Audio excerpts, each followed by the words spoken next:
Research is my passion. Muscle and strength are my pursuits. I'm a powerlifter, bodybuilder, scientist, and coach. I'm Lane Norton. I am a physique architect. Squat!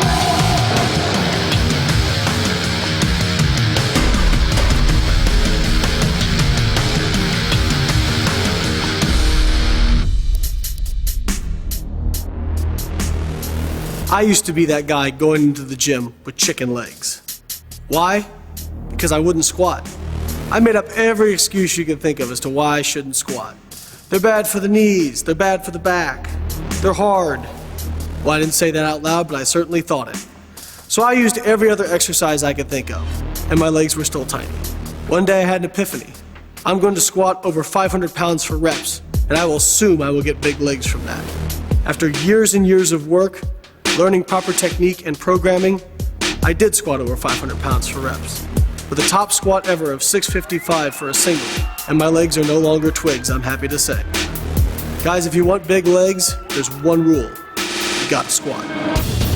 In this video, I'm going to show you tips and techniques I've learned over the years from working with top coaches in the squat to teach you how to squat more safely and effectively using big weights. Let's get into it. Before I actually get into teaching the squat, there's one aspect of squatting I'd like to talk about that often gets overlooked, and that's equipment. Now, I'm not talking about a bar or a rack. I'm talking about things that you actually put on yourself. Now, I would never tell you that you need equipment to squat. All you need is yourself. But I'm a big fan of things that I can put on and immediately be better. Things that will make you squat more safely and efficiently. The first one is footwear. Most people wear tennis shoes, but unfortunately tennis shoes are one of the worst things you can use. The purpose of a tennis shoe is to distribute the load over your entire foot, and it's also to cushion you against impact. In a squat, you're pressing down against the earth, and physics dictate that the earth presses back up against you. If you have on a cushioned shoe, you're going to lose some of that energy transfer. It's also going to make you unstable. Many of you who squat in sneakers probably notice that you feel like your knees cave in and you're wobbly. So at minimum, you want a hard-soled shoe. Now, I am a huge fan of Olympic lifting squat shoes. The great thing about squat shoes is not only do they have a hard sole, but they also have a slightly elevated heel. This puts you in a more ergonomic position for squatting and allows you to push off your heel and midfoot better. The next piece of equipment I'd like to talk about is a weight belt. I'm not talking about your weight belts that are flimsy and Velcro. I'm talking about a buckle belt that's made of stiff leather.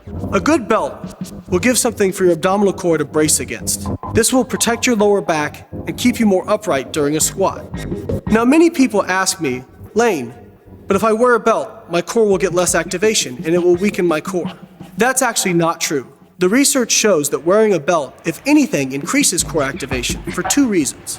One, wearing a belt gives you something to actively push out against, and so your abdominal wall pushes against it harder.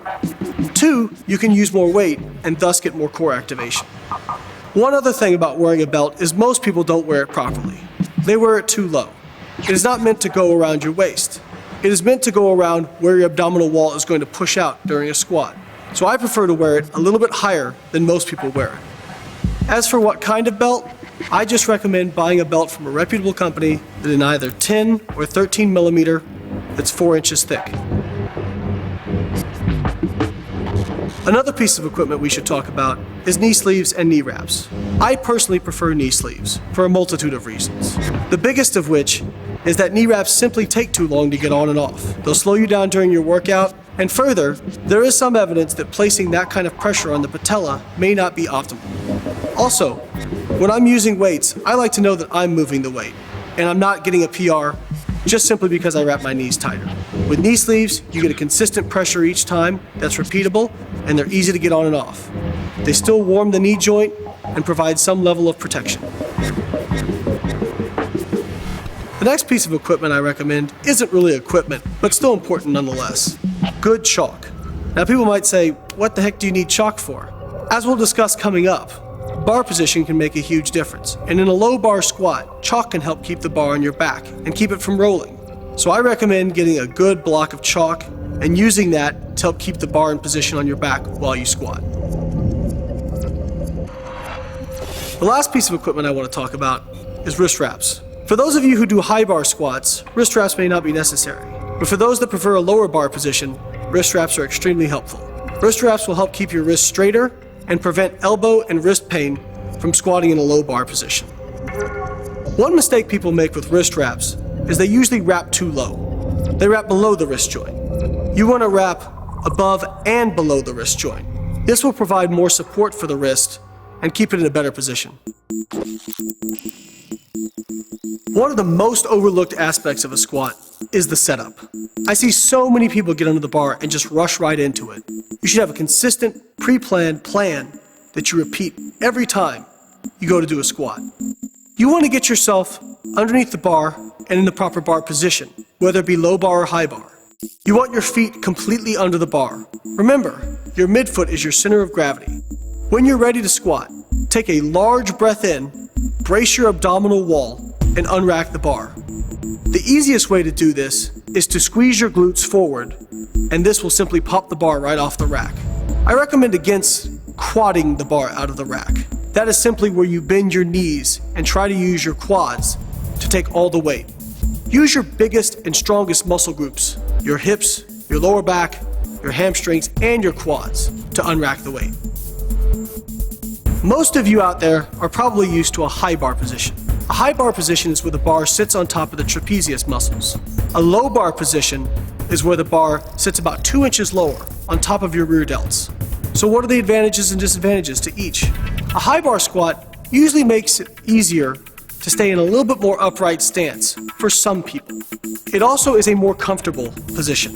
A low bar position is a bit more uncomfortable because your shoulders are bunched up. But one advantage to the low bar position is that around 95% of people are going to be more powerful in this position and able to use more weight. Now they will start out with a little bit more forward lean, but when they get to the lower part of the squat, they'll be able to keep more spine neutrality than people who use a high bar position. So why is it easier to keep better spine neutrality with a low bar position?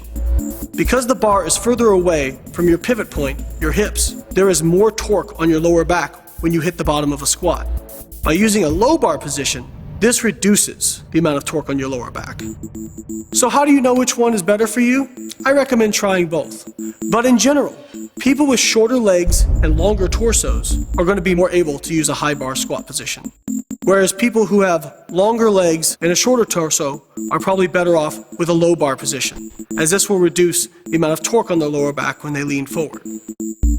So how do you find where to put the bar during a low bar squat? Grab the bar relatively narrow as you comfortably can. Put it on top of your traps where you'd usually keep it. Then simply slide it to the next shelf down. You'll feel the bar catch, and that is your low bar position. Now that you've unracked the bar, you're ready to walk out. I like the 3-step walkout. It's efficient, simple, and repeatable. Once you've unracked the weight, let it settle. Don't immediately start trying to walk backwards. But when you're ready, take a small step with one of your feet backwards. Once that foot is set and settled, then take another small step backwards with your other foot. That second step actually plants your first foot.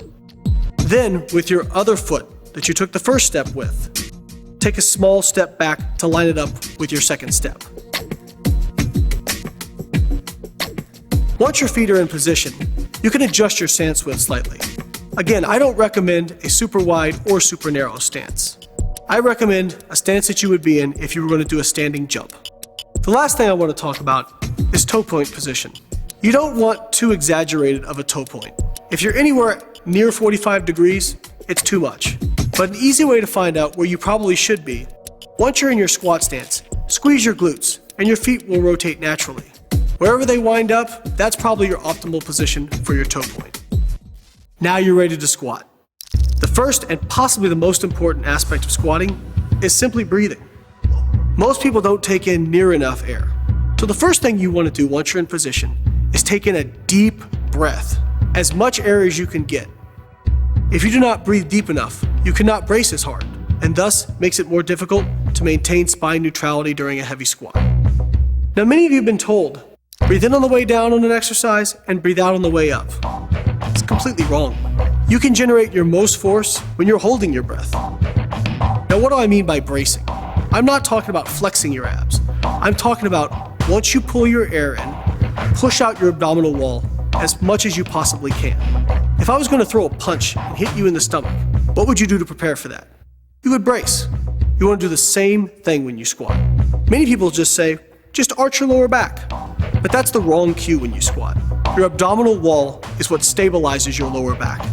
Yes, you want your lower back neutral, but just simply arching will not be sufficient to keep it neutral. You want to make sure you're bracing. Taking in a deep breath and pushing out your abdominal wall as hard as you can will not only protect your lower back, but it will also help keep you more upright in the squat. Most people think about the squat as simply an up and down movement, but it's not. It's also back and forth. You want to start the squat with your hips.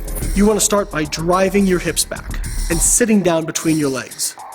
This is the best cue I can give you.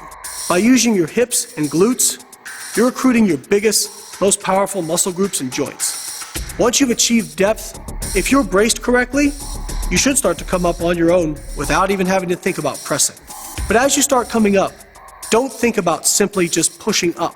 Think about also driving your hips forward and squeezing your glutes as you lock out. Even if you're halfway up in a squat, you can lock it out simply by driving your hips forward and not even having to think about drive up anymore. Now that we've talked about what to do to the hips and glutes, what do we do with our knees? As we begin to sit down in between our legs and drive our hips back, we also want to drive our knees out slightly. You want to make sure that you're driving your knees out over where your toes point. So if your feet are pointed forward, your knees should mostly track in that same line. If they're pointed out, you should push your knees out slightly, tracking them in the same line as your feet. One of the things you don't want to do is have your knees shoot forward, however. One of two things typically happens when you lead with your knees in a squat. One, because you're pushing your knees out further, your calves tighten and it causes you to have to fold forward in order to achieve depth. This increases the likelihood of spine flexion much more. The second thing that happens is because their calves get tight, people sense this, and they stop well short of parallel. In order to maximize gains in strength and hypertrophy, you want to take yourself through a good range of motion.